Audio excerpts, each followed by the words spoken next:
Cela fait quelques années maintenant que je recherche à propos de ma culture pour essayer de reconnecter avec mon héritage. Je viens d'un peuple oublié d'Europe. On nous appelle Tornédaliens, Lantalaiset ou Kven. Nous venons du Grand Nord, des régions arctiques et subarctiques de la calotte nordique, comprenant aujourd'hui la Norvège, la Suède, la Finlande et la Russie. Depuis des centaines d'années, même des millénaires, nous avons vécu côte à côte et en relation avec le peuple Sami, seul peuple encore considéré autochtone en Europe. Mais à cause de la création de frontières et de la colonisation interne, nos peuples ont perdu beaucoup de qui nous sommes, de nos cultures, et de nombreux d'entre nous n'ont pas pu apprendre ou parler notre langue.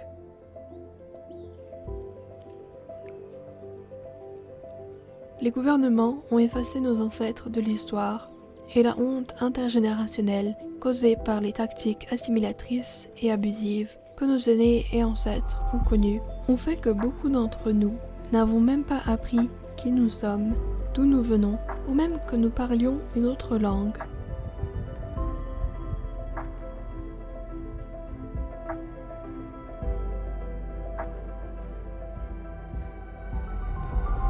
Et il est grand temps que nous racontions notre histoire.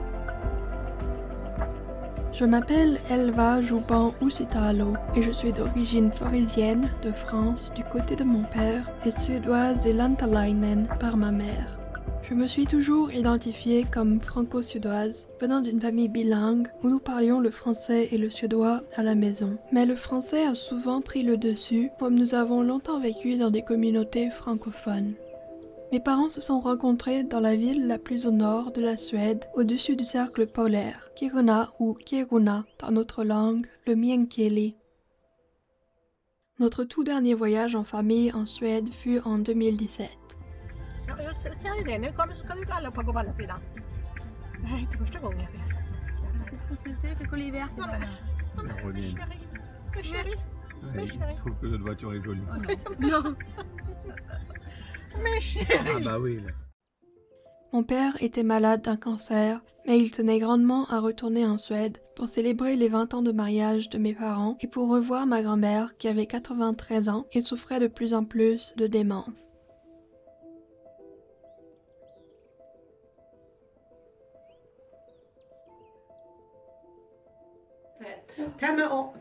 Tämä talo on korkea. Det här huset är högt. Se on iso talo, det förstår Det jag. är en stor gård. Tuo talo on pieni ja matala.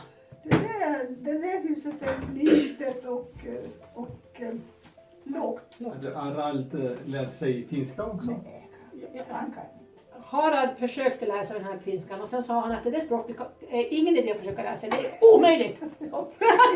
Han har inte försökt ens en gång. Jo, han försökte. Det är hans bok. Är det hans språk? Ja visst, han försökte lära sig. Harald Hedin. Ja, Han just skulle det, lära just sig det. finska men Det gick inte. det var omöjligt. Det funkar inte. Men det är svårt när man inte har lärt sig från början. Vi har ju hört finska ända sedan vi var små. Ja. Föräldrarna pratar ju bara finska nästan. Så du hade ingen tålamod för att lära honom? Nej. Nej, man fick bara lyssna. Och det var ju bra att de kunde svenska i alla fall fast ja, de pratar ju finska sinsemellan. Ja. Så man kan ju förstå vad de sa. Vi förstod vad de sa men Och kunde de prata svenska också, dina föräldrar? då visst kunde de det. Ja, De var ju tvungna till det. ja för att på jobbet Ja, fick visst. I skolan Ja, måste de ju prata svenska. ja, just det, i skolan också. Visst. Finska, det lär de sig på. När de inte behövde kunna något annat språk, då pratar de finska hemma. För att föräldrarna pratar ju finska också. Ja. Så att det var liksom finska det första man lärde sig. För de pratar ju finska bara, föräldrarna. Ja. J'avais 17 ans et c'était la première fois que j'entendais ma grand-mère parler en finnois. Cela m'a pris encore 5 ans jusqu'à que je commence à renouer avec mon identité lantalainen. La transmission de la langue a été brisée dans notre famille à la génération de ma grand-mère. Ses 7 frères et elle ont tous été forcés de parler suédois à l'école, sinon ils étaient punis ou même battus s'ils parlaient le meänkieli ou le finnois. Et depuis, ils n'ont jamais osé continuer à parler la langue. Une honte et un oubli intergénérationnel se sont transmis à la place.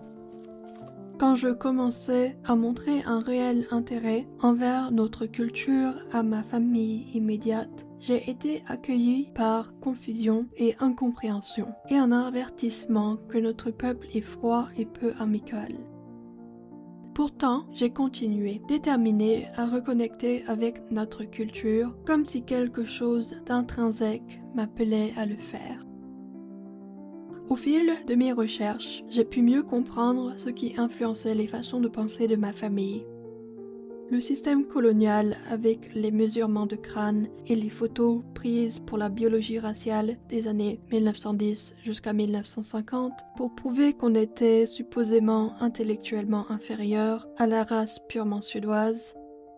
Les crânes de nos ancêtres qui ont été arrachés et volés de leur tombe en 1878 non seulement été retournés en 2024, presque 150 ans plus tard, nos langues qui ont été interdites à l'école jusqu'aux années 1960 et les enfants qui ont été pris de leur famille et maltraités dans des écoles résidentielles et placés dans des familles suédoises dans le sud pendant l'été pour s'assimiler au mode de vie suédois.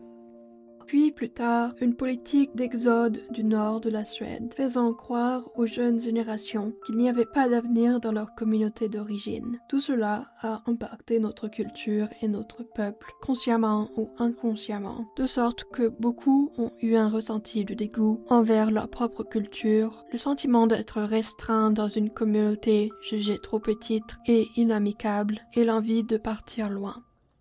Mais ce ne fut pas le cas pour moi. Depuis longtemps, j'ai senti ce besoin de préserver et de connecter avec mes cultures. Ce fut en août 2024 que finalement j'ai pu retourner en Suède après 7 ans, cette fois-ci avec les yeux éclairés sur mon identité culturelle et l'intention de reconnecter plus profondément avec la culture de mes ancêtres. Det var mormors föräldrar. De kom från Kangos och sen de flyttade till Kiruna. Och sen barnen, de var alla födda i Kiruna. Just det. Det var spännande. Det blir då tillbaka till rötterna. Ja, det ska bli fint. Visst var det Uusitalo? Ja, Uusitalo. Quand j'étais à Luleå, j'ai pu rencontrer la cousine germaine de ma mère, Mona Mörtlund. Pour assister à une rencontre que souhaite réaliser Elva Jouban Uusitalo de Saskatoon avec une artiste du milieu littéraire suédois. Alors, c'est notre série Repas de Noël avec Mona Mörtlund. Elva, bonjour. Bonjour Doris, merci beaucoup de m'accueillir. Ça me fait plaisir, je te remercie d'avoir accepté. Alors, Mona Mörtlund, vraiment inconnue ici, peut-être pour la plupart d'entre nous, mais c'est une auteure, une écrivaine. Oui, c'est ça. Mona Mörtlund, elle est une écrivaine, poète et dramaturge. Elle vient d'une communauté très au nord de la Suède, d'un tout petit village en fait, qui s'appelle Kangos. Et elle est d'origine tornédalienne. Et donc, c'est une minorité ethnique au nord de la Suède qui sont d'origine finlandaise. Et donc, ils ont une langue qui s'appelle le meänkieli. C'est basé sur du très vieux finnois, mélangé avec du suédois et du sami. Et donc pendant longtemps, cette langue, elle a été défavorisée en Suède, tout comme le sami. Et donc Mona pousse vraiment pour revitaliser, pour sauvegarder cette langue. Pour moi, ce fut un rêve devenu réalité de la rencontrer. J'ai trouvé en elle une parenté chaleureuse, accueillante et avec beaucoup de savoir. On s'est raconté des histoires de famille et je lui ai montré l'arbre généalogique que j'avais fait de nos familles. Min pappa han var ingenjör. Jobbade mycket med gruvor och sådär. Okej, Ja. det var därför hon var i Kiruna också. Ja. Och sen vi flyttade där det finns jobb med gruvan och så. Där. Vad roligt att få vara med så mycket. Ja. Tänk om Vilma hade vetat det. Va? Det är en så annorlunda värld mot hur de växer upp i den här lilla byn.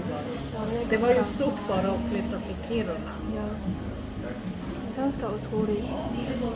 Min mamma berättade att när min mormor hade dött så kom Vilma och hennes syster Linda brukar komma till. Jag ska skicka bild på min mammas föräldrar också. Då kom de dit och hjälpte dem med hushållet och sköta om barn. Barnen var så små när hon dog med mig. Och då brukade Vilma sitta och laga hål i Lorenz hette väl hennes man. Ja. Ja. För han jobbade i gruvan. Och då var tröjorna fulla av hål. Ja, ja. Och då satt hon och lagade de där hålen. Det var mamma hade ett minne av det. Och de kallade ju Kiruna för Kiruna. Ja. Det är ju ett gammalt namn. Och det sa mamma också. När mostrarna, hon pratade mycket om sina mostrar, Vilma och Linda. De blev ju så viktiga i och med att mormor hade dött. Och då sa hon alltid att de kom från Kiruna. Ja. Det är så gammalt. Jag ser att du har använt det här också. Den här Petter, han var ju från Frankrike eller vad det Eller, ja, Belgien. Ja, precis. Ja. Han var så arg av sig. Har du läst om Ja, honom? jag läste. Man brukar säga när man är argsint att det är nog ett arv efter Petter. Det är så blandning av människor som kom till speciellt till norra i och med Känges bruk. Så kom det både valloner och sen är det samer förstås också. Men vi får hålla kontakten. Ja, Det är jätteroligt. är det okej om ni tar foto? Jo, absolut. Jag tänkte också på det. Un des moments les plus marquants pour moi fut de participer à la marche de la fierté à Luleå. En tant que personne queer, non-binaire et lantalainen, je me suis sentie comme si finalement j'étais entièrement acceptée par ma communauté. De retour à Kiruna, j'ai pu trouver des livres en sami et en meänkieli et un affichage multilingue à la bibliothèque, ce que je n'aurais jamais osé espérer avant. Je n'ai beau ne pas savoir ma propre langue, la terre m'appelait et mon esprit eut envie de lui parler dans les quelques mots de meänkieli et de sami que j'avais appris. J'ai passé des jours merveilleux au chalet très rustique bâti par mon grand-père et arrière-grand-père, sans eau courante ou internet. Avant de partir, des champignons amanite tumouche sont sortis de terre et je n'en avais jamais vu auparavant sur notre terrain. Ce sont mes champignons préférés et j'ai eu l'impression qu'ils venaient comme pour me remercier d'être revenu.